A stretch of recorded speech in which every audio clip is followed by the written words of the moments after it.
Welcome to And That's the Game podcast. Presented by Pro Batter Sports. And That's the Game is hosted by Wayne Mazzoni.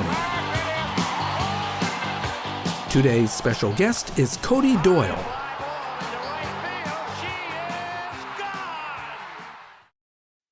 Hello and welcome to this episode of And That's the Game podcast presented by Pro Batter Sports. I'm your host, Wayne Mazzoni. My background is 30 years as a college baseball coach and current college baseball recruiting advisor. For more information on my recruiting services, visit collegebaseballadvisor.com. Today's guest was Cody Doyle. Cody is a teacher and coach of both football and baseball at Trinity-Pawling in New York, a prep school. So we covered a lot in this background. Cody was born and raised at Avon Old Farms prep school in Connecticut. His parents worked there then and still work there now. So we talked about life growing up at a prep school, playing hockey and baseball primarily, played some football as well. And then his transition of getting recruited to play college baseball. He played 4 years while I was coaching at Sacred Heart University. Not the most gifted player in terms of raw numbers, but just flat out got the job done. And it's really a lesson for the modern kid about producing in games as opposed to just being a practice player. So we covered a lot of that, covered his role at Trinity-Pawling, his time coaching in the Cape Cod League. So I think you really find this interview, relatable and enjoyable. I'd like to remind you that this podcast is made possible with the great support of Pro Batter Sports, maker of the most advanced pitching machines for baseball, softball, and cricket. Like a pilot training in a flight simulator, hitters can practice like they play, getting the equivalent of live at-bats against a batting practice pitcher who never gets tired and can throw any pitch with pinpoint accuracy. Check out their line of amazingly affordable systems at probatter.com, along with their all-new softball videos, and take your swing to the next level. While you're on the website, please sign up for your free copy of the book, Practice Like You Play, authored by Adam Battersby, the president of Pro Batter Sports, with a chapter written by yours truly. Without further delay, here's my talk with Cody Doyle. Awesome. So Cody, excited to, spend time with you. I will say out of almost all the guests, maybe Zach Short, Foley, Heenan, those people, you and I talk more on a regular basis. There's still what I like doing in these interviews or these podcast recordings, just like dig down on some stuff that I kind of know about you, but that maybe I don't know all the details. So start with this question. You were not born on the campus of Avon, were you? Well, not literally, but I lived there my whole life. Yep. So I was born in Hartford Hospital, and then my parents started there in the fall of '93, and I was born in '95. So yeah, I've always lived there my whole life, and so yes, I basically have been there on a prep school campus since I was born. So yeah, for anyone that doesn't know Avon Old Farms, great school here in Connecticut. I mean, now that you're older and have more experience, was it just straight up normal to grow up in that environment? Because most don't. Or did you go like, wow, this is weird? Or was it just what was normal because that's all you knew? Yeah, I think, it was just, that's all I knew. It's normal. And to be honest, like a lot of people have asked me, did you like it? And I loved it. I mean, for a lot of reasons, but yeah, it's just everything I knew. And, when I was growing up, like I said, in being in prep school now, you sort of understand the landscape a little more. But, we'd lived in a dorm for a couple of years, right? When I was growing up, probably about 10 years of my parents' time there. And so I grew up, in the dorms. I don't have a ton of memories of those places that we lived. I think we lived in two different ones. And that's obviously, a little bit unique, right? You're attached to a dorm. There's nowhere to park right next door and things like that. You got to walk there.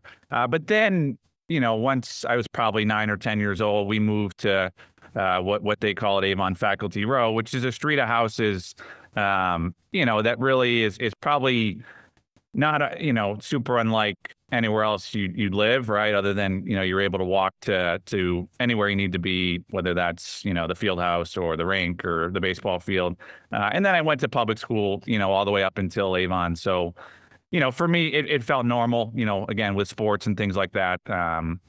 But I also see why people would say, that's not normal at all.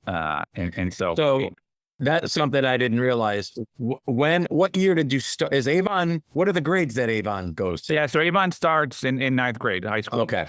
So you went, so K through 8, you went to public school. Exactly. Yeah. Okay, got it. Yep. So you were obviously living on campus, and I would assume there were several other kids your age, a little younger, a little older, in the same boat. Yeah, exactly. And that's what, I think makes prep school, so special. Obviously, it's a great opportunity to work with kids and to teach and coach and do all the things that we love to do. But I think that community aspect is something that is amazing. And yeah, I had an older brother, 2 years older, that, I kind of did all the same things as he did. One of our neighbors, Blaze Driscoll's another kid that's like, he's probably 6 or 7 years older than me, but he was like a big brother to both of us, right? So there's kids everywhere to do anything you want to do with. And for us, that was obviously a lot of sports. But again, there's sort of your community within the town of Avon, right? So I made friends in school and playing sports. But then just on campus, there's tons of kids. And although, there's different ages and things, it almost feels like, one big family in a lot of ways. So if you can remember back on that time, and there's probably more than one, I'm going to ask you, what do you remember as being like the best part of being, raised on that environment? And was there anything you didn't like? Yeah, no, I mean, definitely, I don't think there's anything I didn't like. There's being, and some of it might be the fact that I grew up there, right? That's sort of what shaped me into who I am. But it really is just a great place. And me, Wayne, like sports is my life, really, right, in a lot of ways. And so, like, as a kid, I couldn't imagine having anything better, right, as far as that community and I was able to go to the rink whenever I wanted, or go to the field whenever I wanted, and do those kinds of things, and having access to those resources is great. And then I mentioned some of the other faculty kids being like big brothers, but the students as well, right? I think that's one of the benefits you get of being at a prep school as a student, is you're going to get to know your teachers and their kids and their wives and things like that. And a lot of people that I looked up to, whether that be, Jonathan Quick or George Springer, people like that accomplish things athletically that obviously, we all strive for. But probably my favorite part, long-winded answer, is just, being a part of the community and whether that's going to a sports game every Wednesday and Saturday, and and then having access to all those resources. And then, my parents were great, but they had people around to help too, right? Our next door neighbors who really well. So that was probably the best part of growing up there. So from a sports standpoint, which we'll get into, obviously baseball and hockey, I always knew that you had played those and were very talented, which we'll talk about. Were you playing a bunch of other stuff, or were you locked into those two sports growing up? Yeah. So, those were my two main sports, right? Hockey and baseball. And, to be honest, hockey when I was younger took up a lot more time, right, than baseball. Just with travel, and that's just the nature of the way things are. I would play a little bit of everything, right? Growing up, again, on the campus, I'd go shoot hoops, I'd go, kick a soccer ball around, run routes, football, things like that. So hockey and baseball were always my two main sports. I did play football for 3 years in high school. And so I didn't know that, Dogger. Yeah. What was your position? I was a quarterback. Yeah. Really? Yeah. So I kind of always knew I would do that, right? So I mentioned Blaze Driscoll earlier, who was like, another older brother. His dad, Kevin Driscoll, is a legendary football coach at Avon.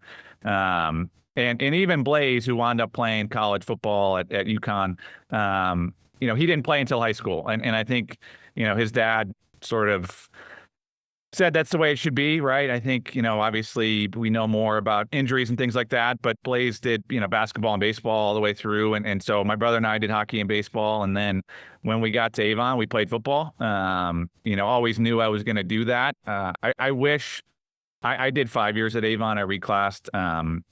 I wish I didn't have to give it up. I had some injuries. And to be honest, the main reason was that I was a hockey goalie. So I knew needed to be kind of ready to go from the start of the year, and just seeing my older brother, and he was a forward, and so he maybe had a little time to get into things, whereas I felt like if I wasn't ready to go in November, I might never get a chance to play again. And so that was the biggest reason I stopped playing. But I played 1 year of third football, which was primarily freshman.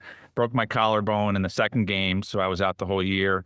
And then my sophomore year, I was able to play the whole year with the JV team. And then my junior year, same kind of thing. Was sort of like a swing player with varsity and JV. And then my reclass junior year is when I gave up football to focus more in the fall on getting ready for hockey season. All right, so a couple of things there. So I knew obviously about hockey, and you're a goalie. Let's start with that one. There's a couple of things there you mentioned I want to follow up on. But so hockey goalie, I do recall you were getting some interest, decent amount of interest for college hockey. And Yep. Correct me if I'm wrong, potentially could have played college hockey as a goalie. Yes.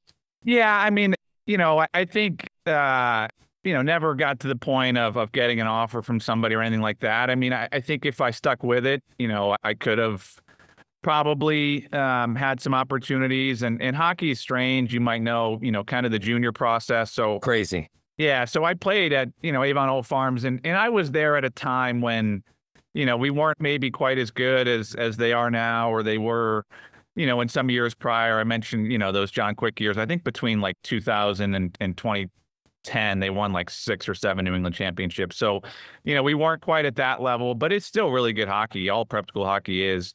And nobody that I graduated with went right to college, right? They all did juniors. And so, had I gone that route, I think that might have been an opportunity for me. Being a goalie, I don't know what that role would have been, right? Whether that's a third goalie or I would have obviously wanted to try to go somewhere that I could play. And for a while, and you might, get into this later, but I sort of thought that I might, go a Division III route, which my dad did, and then try to play two, play hockey and baseball. And then it just kind of came to a point where, the baseball interest was stronger than the hockey interest. And that's where, again, I don't know that I would have been capable of doing that, but certainly something I was interested in until the whole process kind of got going. It's funny. I mean, over the years, I've coached or known about many kids, a decent amount of college two-sport kids.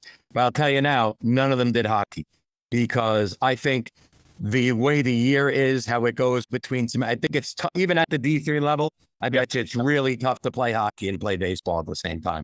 Yeah, for sure. And I don't, like I said, I don't know that it would have been doable. My brother was planning to, and then, wound up not getting into his first choice, and then wound up actually playing hockey for a year, and then transferred to Brandeis where he played baseball. So, and like I said, my dad did that at Amherst College, and that was, a different time, obviously, just with, the amount of training, I think, and things that go into it.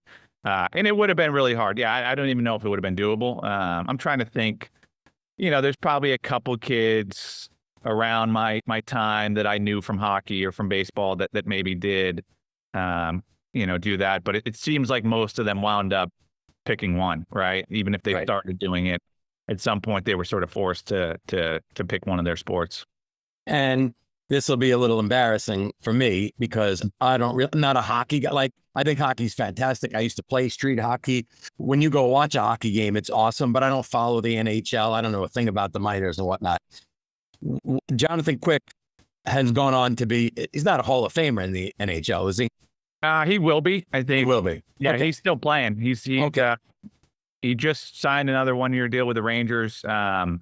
So yeah, he graduated from Avon Old Farms in 2005. And he was a goalie, right? So that's sort of, he was like my idol, right? I think. Well, that's what I was going to ask. Was it known back then? This guy's off the charts insane. Yeah, I think in a lot of ways, like, I don't think anybody would be able to predict, right, Hall of Famer at that age. That's one thing, actually. My dad's a hockey guy too. Like I said, he played in college. He played, he played some baseball too, which he coaches and knows really well. But he was always really good at knowing, like, you know, and some of them it's a little obvious, right? But sometimes you have guys that are big prospects, you know, and Quick was that he's like, you know, this guy's going to be the real deal. Some other guys like Nick Bonino, who wound up having a great pro career, you know, maybe weren't as highly touted. And I remember my dad being like, no, this guy's legit. He's gonna make it. And maybe some guys that people would have thought would go to that level didn't. But yeah, he was exceptional. And then, you know, again, being a goalie, like, it's really hard to predict. I think knowing hockey, you know, just the way that I've seen from guys I followed, sometimes those big prospects as goalies don't always pan out. Super talented, obviously, and he's a guy that, you know, really just played hockey, but could have been probably you know, all New England player in any sport he wanted to do. And so, you know, I think goalies are hard to predict, right? I think following the game and having some other people that I've watched, you know, they don't, sometimes the biggest prospects aren't the guys that, you know, wind up having, you know, major success at the next level, but, or at the pro level. And he wasn't, you know, he was a 3rd round pick, I believe. And so, you know, he was, wound up going to UMass Amherst, which has become a really good hockey program. Maybe wasn't at the time because, you know, maybe schools like BCBU, you know, had other guys or didn't see him at that level. You know, and I think, again, just knowing him, and some of this is in hindsight, and just the way my dad talked, like, you always knew he was gonna, you know, get his foot in the door somehow and be really good. But to win 2 Stanley Cups and, you know, play for the Olympics and, you know, obviously have the success he's now had with the Rangers, I don't know that anybody could have predicted that, you know, that level of success throughout a career. It's funny. It makes me think of, like, after all the years I was coaching and you playing in college, which we'll get to, and you coaching. It must be really hard for scouts. I'm talking, of course, baseball from the outside. They're watching a limited amount. When you're on the inside, it seems much easier to predict if someone's going to make it or not. Like, I know many guys who were drafted that I coached, and I go, this guy's got no shot. Like, not obviously the raw skills were there, but maybe it was the sports IQ. Maybe it was the ability to deal with failure. And then you knew there were other people that, like Troy Scribner, who the scouts, you know, was undrafted, then signed as a free agent, makes the big leagues. I'm like, I know this guy has it. Like, he has all the qualities you can't define. And I think, to your point, talking about your dad, like, when you're with somebody all the time over the years, you start to figure out who's got that ability to make it long term or not. So, you know, about Jonathan Quick, it kind of makes sense. He wasn't a surefire one, but he's turned out to be, you know, incredible. I wanted to ask you a follow up on this because I did not know this, because now it's, of course, all the rage, but I did not realize you reclassed. Yeah.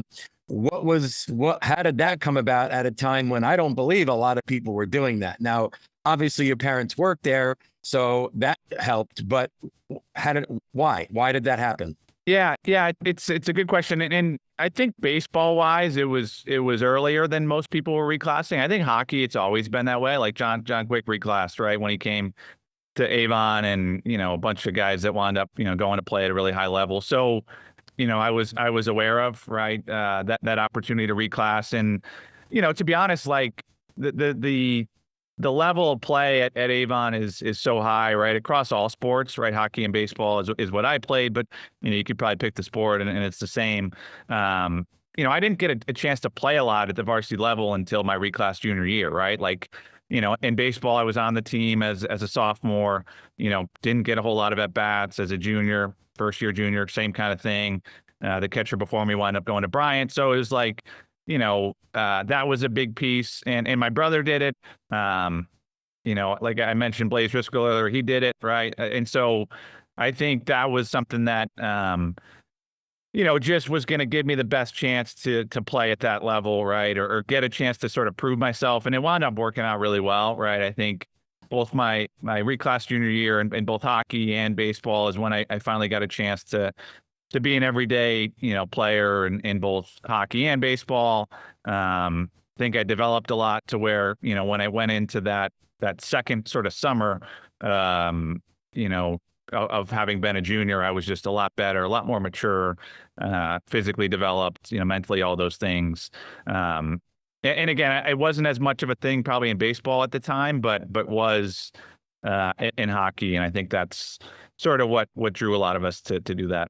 But it also makes sense basically in that you're at Avon, the team is stacked, and as a regular junior, you're not the man. You're not catching every day, hitting third. So you're like, well, I better delay this. That totally makes sense. I'm guessing if you were probably at a standard public high school, you probably would have been a starter as a junior, maybe even a sophomore, and maybe you would have taken a different route. But it's a great point. You're at Avon and you're like, you got studs all ahead of you. So it does make sense. So that's a perfect transition to talk about the recruiting process. Obviously, you wound up at Sacred Heart.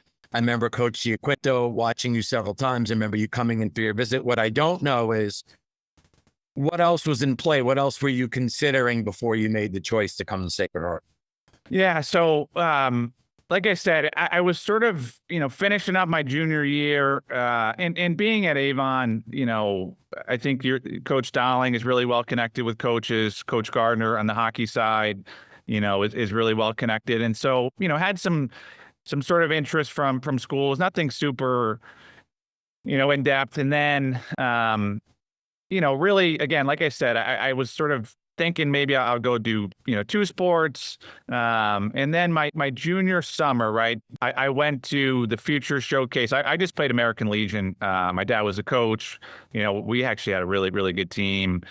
We used to have some battles with Southington, who had Ted Shaw and Brett Soucy and Joe Rivera and Zach Soucy. Like those games were great. But anyway, I went to a Legion, organized showcase at Central Connecticut. Yeah, I remember that one. Yep. And the 3 main schools that I wound up visiting were all there. And that's sort of where either they saw me for the first time or, I'm not exactly sure, but that sort of what sparked their interest. And Sacred Heart was there. Tyler Kavanaugh was the coach at the time, right? Was recruiting coordinator at the time. I think Coach G might have been there with him. And then Fairfield University and Wheaton College were the 3 schools that I wound up visiting. All showed me the most interest. And, I think that's when I sort of realized, okay, baseball is probably going to be the best option for me. And went through the process. I think Sacred Heart had offered a catcher before they saw me. And so, right from the beginning, Coach G was really honest about, hey, we're going to kind of give this guy time to make his decision. And if he doesn't, then the offer is going to go to you. And so I visited, before I knew that, or before I knew, whether I was going to get the offer, visited Fairfield the same day. They were honest too, that there was not going to be any scholarship money for a catcher in that class. And then I wound up visiting Wheaton College a little bit later on. Really great program. Coach Podbelski obviously has done a great job. I think, at that time, I don't know, I know they've had a lot of success since. They won like 17 straight conference championships. And ultimately, it really came down to Sacred Heart and Wheaton. And Sacred Heart, came through with an offer that was really, really good for me. And just really liked the school. And obviously really thankful that things worked out the way they did. So those were kind of the 3 main schools that I really looked at, and that's what ultimately led me to obviously playing baseball full time. So I'm going to give a little remembrance of my introduction and experience of Cody Doyle as a college baseball player. And then after I do this, I want you to talk a little bit about just what you remember, the highs and lows and things you remember from your college experience. But I remember the first time I laid eyes on you, I go, this is going to be our catcher. Like this dude, like you were, you kind of look like you do now, like a nice little guy, you're not physically big. Right. Yep. And then, I would even watch you at the field a little bit, and like, Lord knows you don't have the strongest arm in terms of like, if there's a pitcher throwing across the field in long toss, it's going to be tough for you to keep up with them. Right. And then, not like you were dropping home runs in batting practice all the time. With that being said, you turned out to be the best catcher I've ever coached, by far and away, not even a question. The best receiver, the best blocker. You would block every ball. The ball would go 1 foot away. Like a lot of guys block a ball and it goes all over the place. Your throws, you'd be the best throwing catcher I've ever had. You threw every single ball with a quick release, never bobbled, threw the ball right in the bag every single time. And then your hitting was like you were a singles guy working walks. I mean, and I think it's safe to say, and I don't want to I don't know if this will make you feel good or bad. I would think it would be safe to say if your bat was stronger, you'd have a good chance of playing baseball after college with how good defensively you were. So I kind of complimented you and pooped on you a little bit at the same time. But you really, I mean, I'll say it, in 30 years coaching, you're the best catcher I ever had. So now to you, what do you remember about, the ups and downs in your experience, as a college baseball player? No, yeah, and I appreciate that. I heard more of the compliments, I suppose. but I think, looking back, especially, I realize all those things too, right? Like the areas that I wasn't great in, maybe at the time you want to believe you are, but now being on the other side of it as a coach, you see those things. But yeah, I think.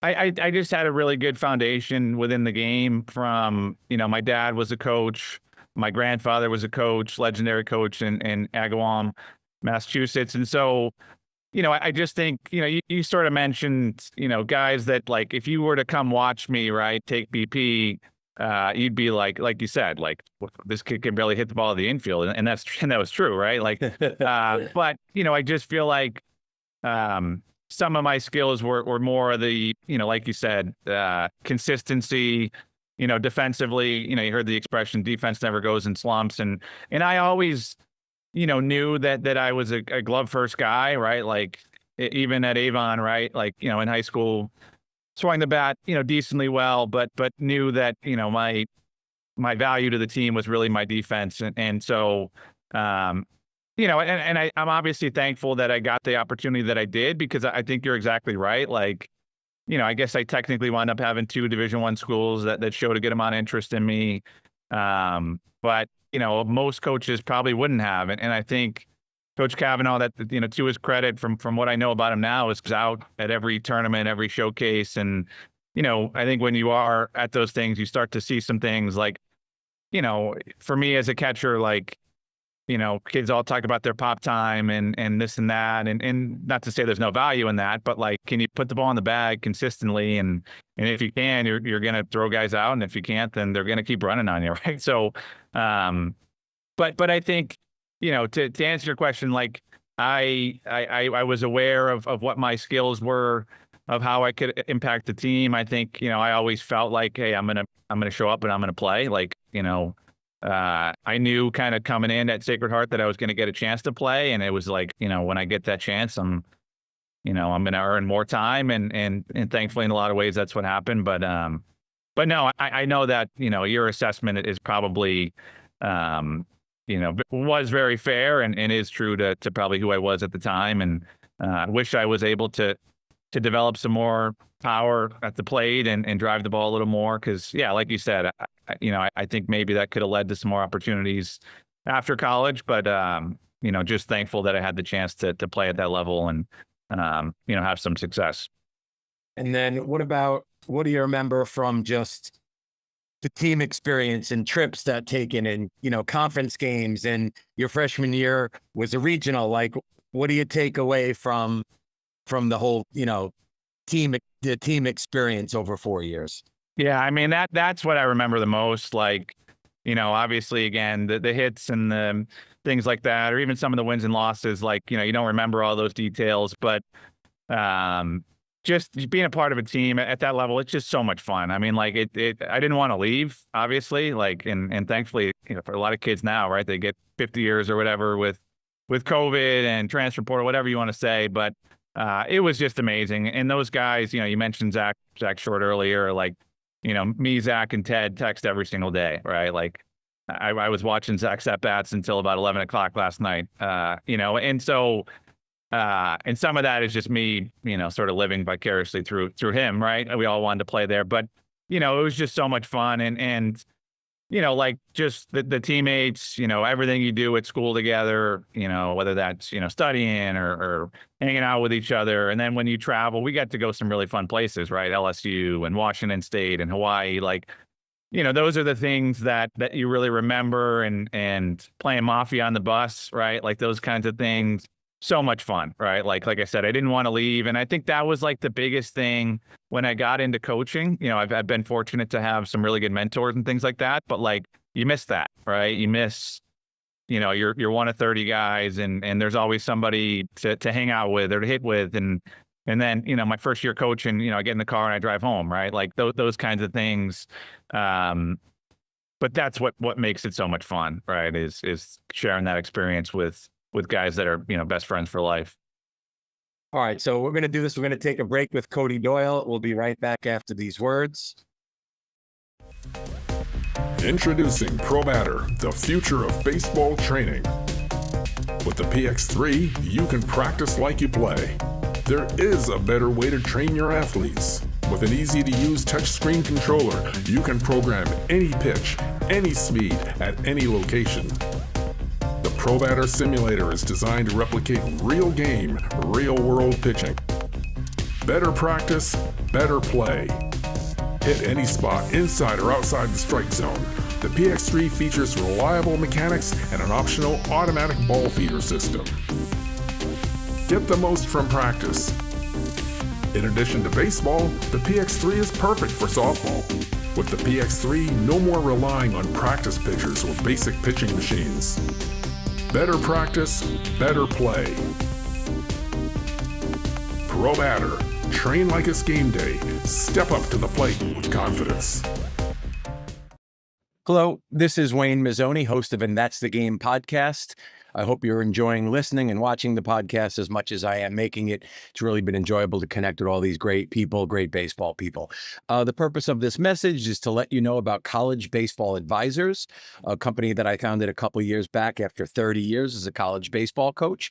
I basically guide players and families through the recruiting process. If you're interested in learning more, please go to collegebaseballadvisor.com and learn more, or book a call where we basically will meet and talk about your recruiting process. I'll lay out a 3-step plan for you to move forward. If after that call you think I'm someone that could help you in this process, we can discuss that. If not, you just want to take that information and use it to go forward, that's great as well. So hope to see you down the road. Thank you. All right, we're back with Cody Doyle, and I want to tell a quick story about you in college, and then we're going to move on to kind of Cody's life after college. But I knew you were probably headed for coaching after the story I'm about to tell, and just you had a great makeup. So I was the pitching coach. You were, of course, the catcher. So there's always, you and I had a great relationship. I mean, again, I said you're the best catcher ever coached. So we handed you a lot of responsibility. Most games you called a lot of different things. But I remember, of course, I'm focused really on the pitcher. There's a guy struggling on the mound. I come out to visit, and you are fired up angry. And you're mad at the outfielders. And you're mad at the outfielders because during pregame BP, they were screwing around and they weren't getting proper reads, off the bat as they actually should do in BP. And you came out to the mound, and I'm talking to pitchers. You're like, goddamn outfielders, man, they don't get pregame BP.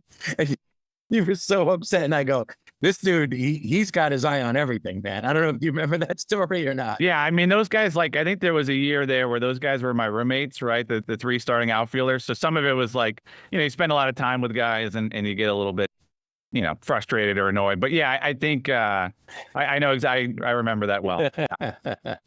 All right, so let's transition. And I know what you've been doing and what you're doing now, which we'll get into. But did you know, after college, oh my God, I'm done. I want to keep playing.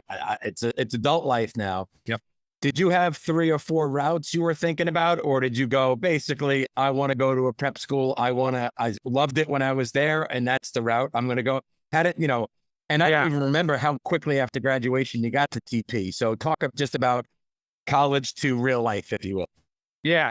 So, I always knew it was going to be baseball, right? Something, whether it was coaching and, I going into that last year at Sacred Heart, my senior year, had aspirations of playing, right? And just didn't perform at a level that would have gotten me that chance. And actually that summer, was sort of the summer after I graduated, looking into indie ball, or is there going to be some more chances to play? But I think, a lot of the same things that you alluded to earlier, I knew about myself, which was, my strengths were probably more, just being able to think the game and kind of focus on the details and things like that, and not the physical side. And so that, I knew I was going to get into coaching at some point. I wish maybe it was a little bit later, meaning I could have played. Right. But and I mentioned, to be honest, like earlier, about how much I've just loved college, right? And being a part of a team at Sacred Heart. So my first job, and you probably remember, I think you helped connect me with Coach Solano at New Haven. Yes. Yeah. Yep. Yeah, And yeah, so I that's did, right. I did 1 year at New Haven. Good And me for not remembering. no, yeah, no, it's yeah, obviously, again, small world in the coaching world, and appreciate your help with that. And that was a great experience. I was a volunteer assistant. And again, in my head at that time, it was like, I just played in college. This is the best thing ever. I'm going to coach in college. I'm going to work my way up. And I think I had a great experience. Tommy Rispoli was there at the time too, who's awesome. Like, learned a ton.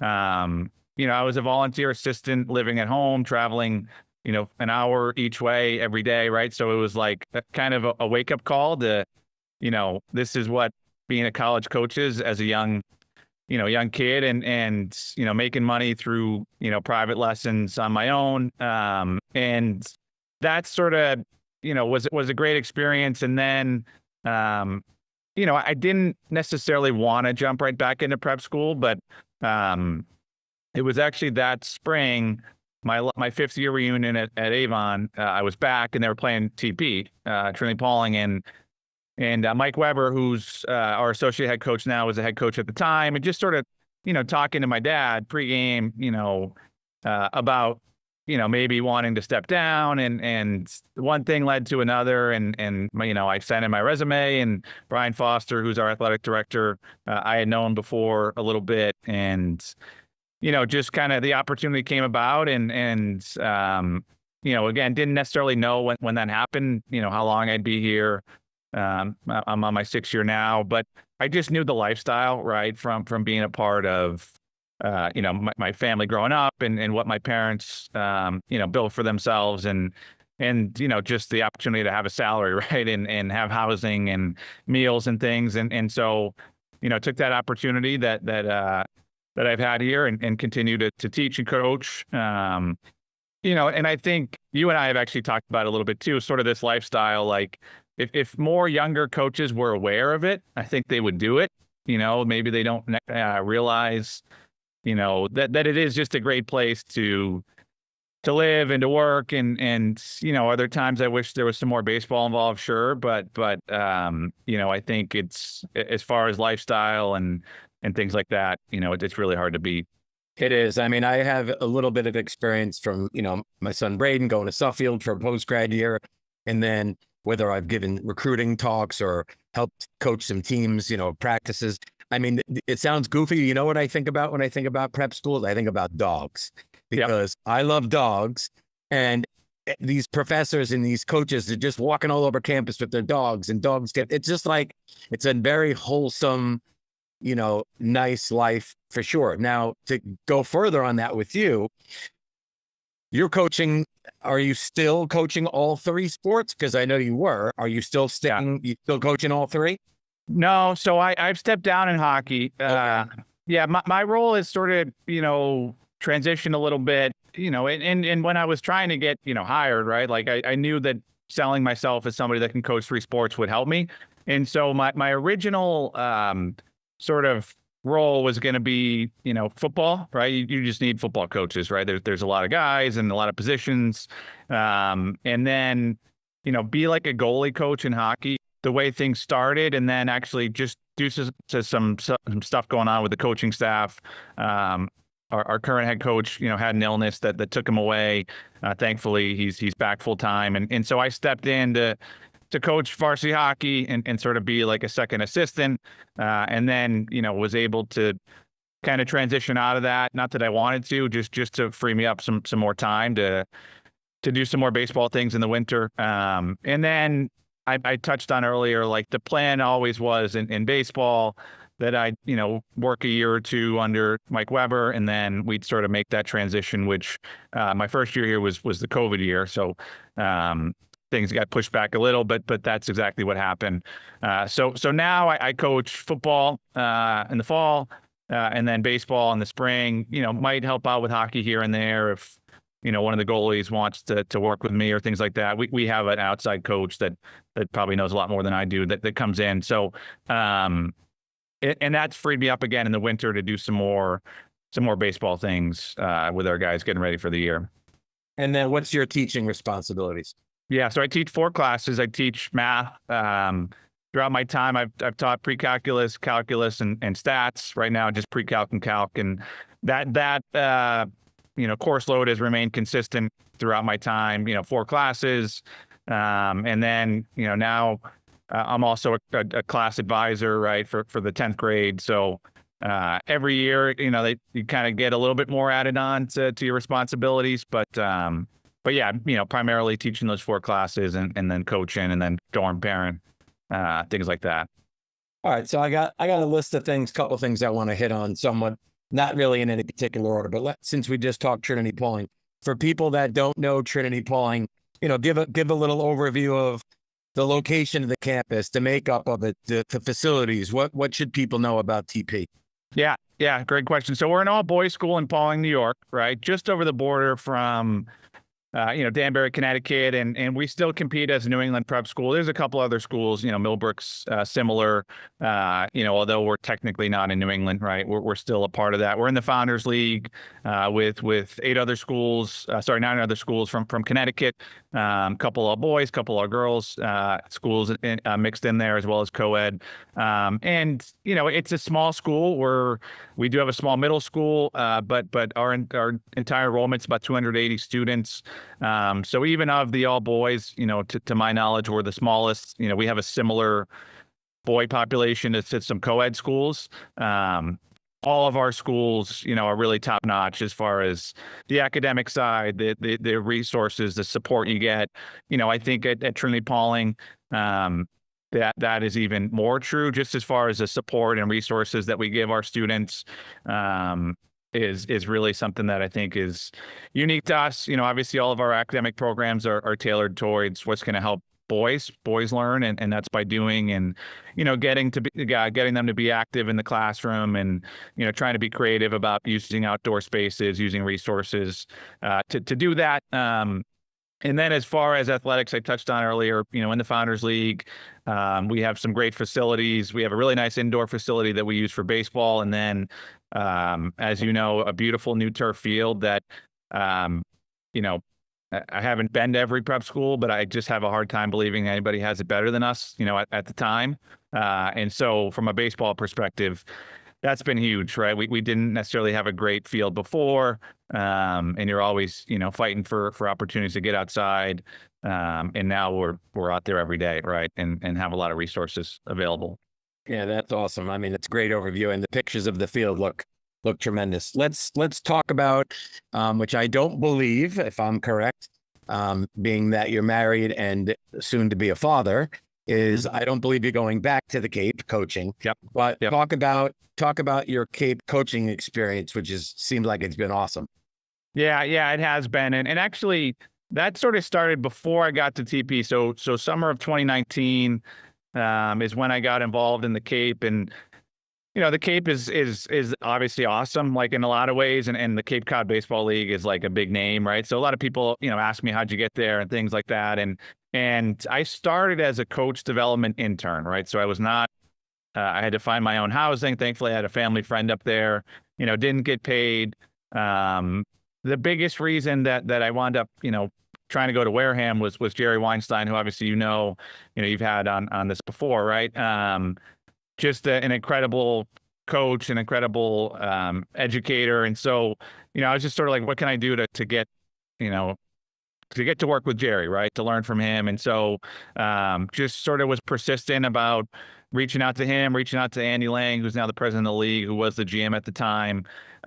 Hey, what can I do? And again, it would have been any role, like, whether I had to take care of the field or take care of the locker room, like whatever, just to get me there. And so that's how it started. And then there's actually been a lot of transitions there with the Cape. We had 4 different managers in my time. So Jerry asked me to come back. in 2021. Don Sneddon wound up taking over, who's another legendary community college coach out in California. So I got to work under him. And then it was sort of brand new. Harvey Shapiro took over, and I knew Harvey a little bit, just he was in Bourne, giving him the lineup and things like that. So he asked me to come back. And then by that time, I think I had kind of built a pretty good, I guess, reputation as far as within the organization. I ran all the youth clinics and those, those did really well as far as, number of kids and kind of expanded. And so when Ryan Smythe took over, I was kind of heavily recommended, I guess, to him. Worked for 2 years under him. But to answer your question, started, just, hey, how can I get there? Transitioned to where I was, a full-time assistant for the summer and, got a little stipend and housing and things like that. But, all that goes away when you're spending money on Cape Cod groceries. But that's sort of how I got there. And yeah, it's just been awesome to be up there, transitioning away, not because I want to, but just because that's life. And, it's just going to be better for my wife and our growing family here to be here for the summer and not all over the place. Would that be something, if the opportunity presented itself later in life, would you consider going back there? 100%. Yeah. I'd love to go back and, I think coaching in the Cape is maybe not exactly what everybody thinks it is. And it's awesome. Like, you're on the Cape. I have family up there that I'm able to go to on an off day and go to the beach. And, obviously, every day you wake up and you're, you can throw a rock to the beach. Like, it's awesome. It's a lot of things that maybe people don't see. Like, yeah, you get to work with, Matt McLean is a first round pick, Paul Skeens, who's first overall, like, and when I say work with, like, mostly, hey, what can I do for you? Can I throw you BP or can I see for you? It's not like you're making any impact on their development much, but and that's a really cool part of it. But like, I do the youth clinics, which means you're at the field at 8 a.m., chasing around 6-year-olds for 4 hours, and then early work starts at 2:00. So you grab a sandwich and then you line the field, and then you throw BP, and then you take care of the field some more, and then the game starts. So there's a lot more to it than like, hey, I'm going to get to coach, these future MLB players. Again, that's fun. But, I really think the value of coaches there is, what can we do to make this easier for the players, right? They need to perform at a high level. And that's probably true at any place, but like, that's all we're there to do, right? Is help them, help the organization. I've always, tried not to be the guy that's, I'm here to help my career, right? Like, that's not really what I was there for, although that happened, as far as my knowledge of the game, just there to serve the players and help the organization any way you can. Oh, that's awesome. Two other things then is you had mentioned before, and I wrote down again, I had forgotten. We talked about Jonathan Quick, George Springer, and he was George back in the time at Avon, someone that your dad, other people looked and said, holy mackerel, this kid's on his way to the bigs, or was it not so much that? I think same kind of idea, like as what I said earlier. You knew that he was a big prospect, right? And actually, to take it a step back, George wound up reclassing too. I remember, and all these things growing up there, you realize. But George came as a sophomore, and he was like 100 pounds, right? Like probably 5 foot, 100 pounds. And Rob Dowling, I think, was the head coach at the time, and the program wasn't at the level that it is now, right? Like they're, again, because of some guys like George Springer and some other big names, like everybody knows Avon and how good they've been. And they might have had some guys here and there, but like they weren't consistently at the level they are now. And he was, again, I remember he came in as a sophomore and going down to Florida, right, with the team. I was like the bat boy, right? And you just don't think much of it. But then like you watch him play a little bit and you're like, wait, like this kid is good. Like he's going to be really good.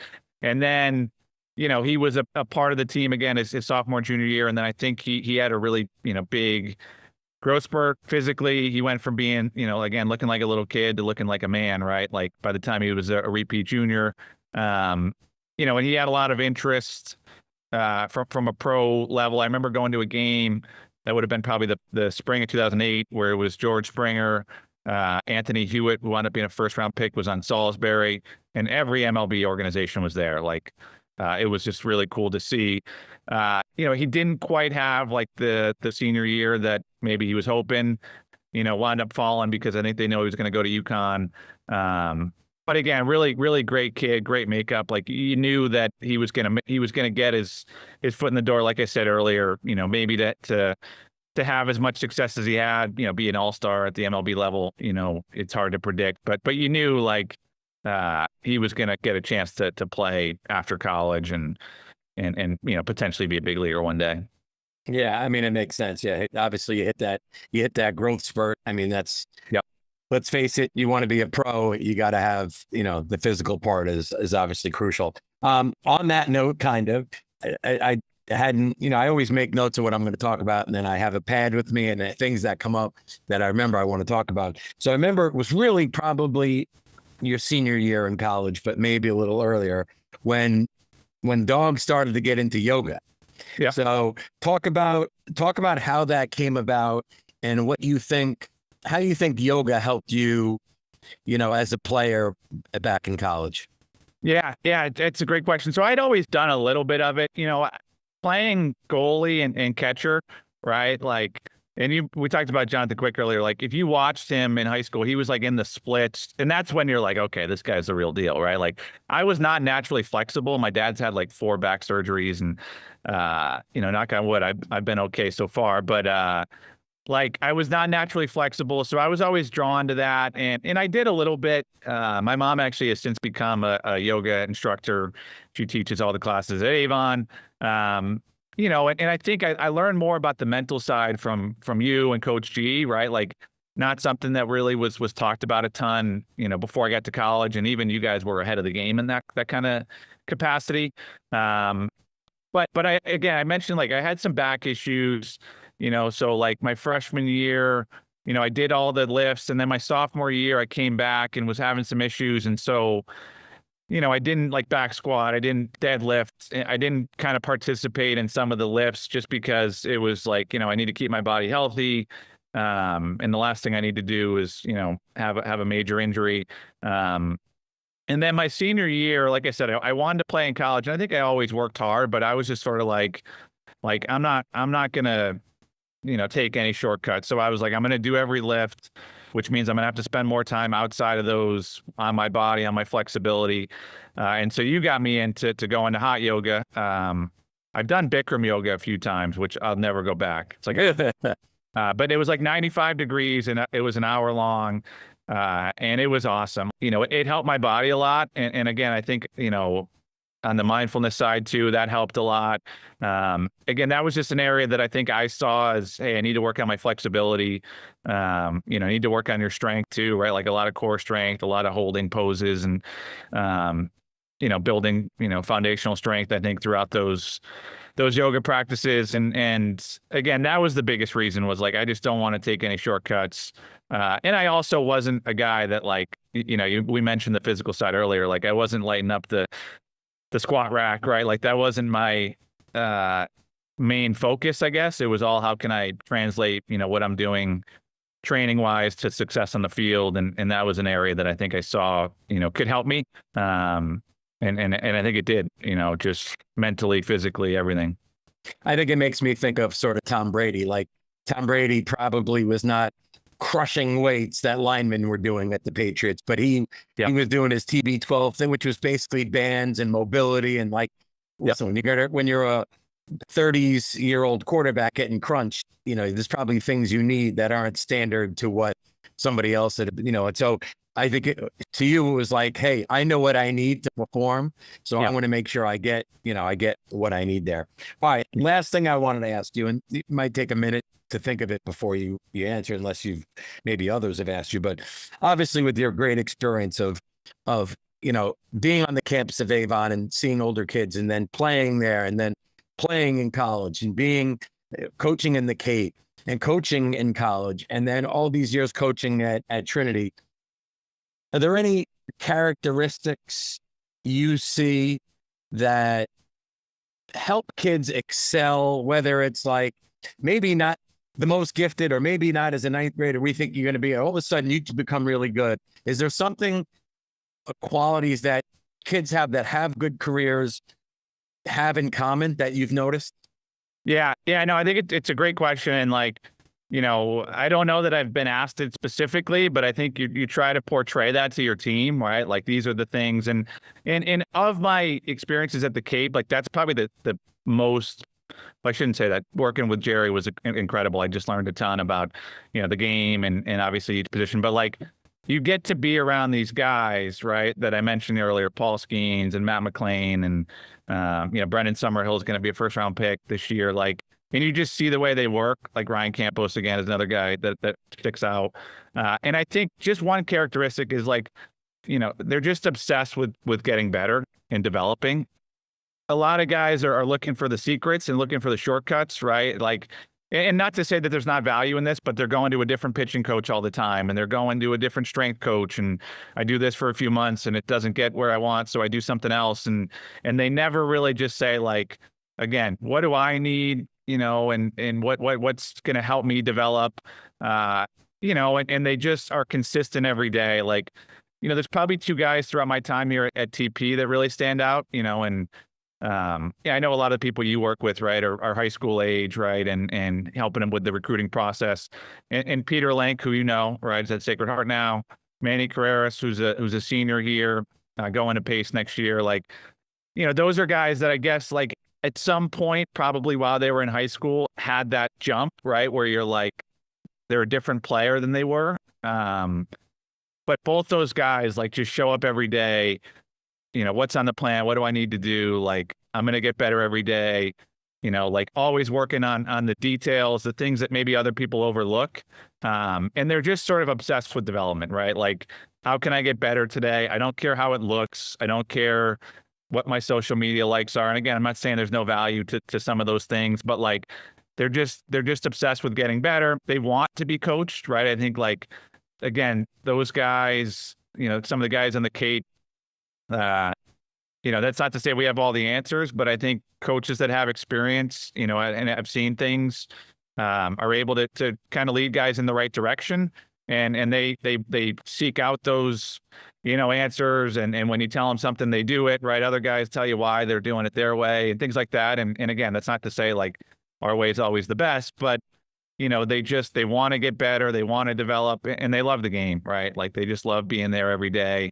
They're super consistent, and that's a separator. I think you see a lot of guys that some days they are, some days they aren't, they're tired, they're sore, they're whatever, like, and they sort of pick and choose when they want to work really hard. And I just think it's, at every level of baseball, like, obviously talent starts to maybe even out a little bit when you get to college, when you get to pro, but the guys that just get a little bit better every day, are really good, right? Like, and the guys that don't, people are passing them by, and, whether they're resting on what they've done. So I would just say that, and they're just obsessed with development, on getting better, not only as a player, but as a person, right? Like that's what we're all trying to do, is create better people, create better leaders. Just show up ready to work every day, wanting to get better are the ones that do, and ultimately have the most success. Yeah, I would echo that of like, I agree with whether things are going well, things are not going well, like they're going to come in and kind of grind it out almost no matter what's going on. They got 10 hits in a row, still grinding out. 0 for 10, grind it out. Like they don't, the circumstances around them don't affect whether they're going to grind it out or not, right? So It is a lesson, because you're right, with kids that want instant gratification, or they're frustrated with their playing time, or they're chasing arm strength or plyos or exit velo, but yet that's, what makes you good is when you hit the ball on the barrel and it goes into the grass, right? For a hit. And when you can command the ball and change speeds and you get results, you're not just chasing a velocity or a clock, I think. And the kids these days, it's not really their fault. We've sort of created a world where they think, The harder I hit a ball off a tee, the better I'll be in recruiting or in the, well, not if candidate is a 1-2 slider down and away, but that could be a whole episode on its own. Yeah. And again, like those kids, like Peter had a chance to play right away in college, and Manny, I think was, probably overlooked a little bit. But I'm pretty sure he's going to get a chance to play right away. Like that's what makes guys successful at those next levels, right? Like, yes, the velo is great, but we see guys in high school where they throw really hard and you're like, that kid's going to be really good. And then you look up their stats after 2 years and they've thrown 3 innings, like those kinds of things. Amen. Yeah. That those intangibles, right? That again, yeah, you said it, right? That's what separates them. Totally. All right, Cody, you're the man. I appreciate you coming on in the middle of your workday with your tie. You might be the best dressed guest we've ever had on, and that's the Game Podcast. You win that tie. Next time I see you, I'll get you an adult beverage for wearing a tie on the thing. But yeah. And when do you guys play next? So we play Saturday. We had a big win yesterday. We beat Avon, first time in a while. Whoa! I didn't know you could have led with that, my man. I know. Yeah, trying to Yeah, they've gotten us a lot more, so I can't rub it. Everybody's like, you rub it into your dad. I'm like, well, no, because he doesn't do that to me. Right. But right. Yeah, we've had an up and down year, so like it's exciting, but now we got to get ready for Saturday, right? Who do you play Saturday? We play Westminster. Westminster. Okay, yeah. Yep. Another good challenge there. Yeah, but they beat us 3-2 a week ago. So yeah, it's like, you play well, you can beat anybody. You don't, you're gonna lose, right? That's what makes baseball great any given day. And no question. All right, dog. Thanks so much, buddy. Appreciate it. We'll talk soon. Yeah, thank you. I appreciate enjoyed being here, and yeah, you're the man, Mass. Thank you. All right, buddy. Thank you so much for listening to this episode of And That's the Game podcast, presented by Pro Batter Sports. Again, I'm your host, Wayne Mazzoni. I hope you enjoyed today's episode with Cody Doyle. I'd like to remind you that this podcast is made possible through the great support of Pro Batter Sports, maker of the most advanced pitching machines for baseball, softball, and cricket. Like a pilot training in a flight simulator, hitters can practice like they play, getting the equivalent of live at-bats against a batting practice pitcher who never gets tired and can throw any pitch with pinpoint accuracy. Check out their line of amazingly affordable systems at probatter.com, along with their all-new softball videos, and take your swing to the next level. While you're on the website, please sign up for your free copy of the book Practice Like You Play, authored by Adam Battersby, the president of Pro Batter Sports. I have a chapter in that book on the recruiting process. Again, thank you for listening to today's episode, and we look forward to hearing you on our next podcast. Thank you. For more information about Pro Batter Sports, visit them on the web at probatter.com.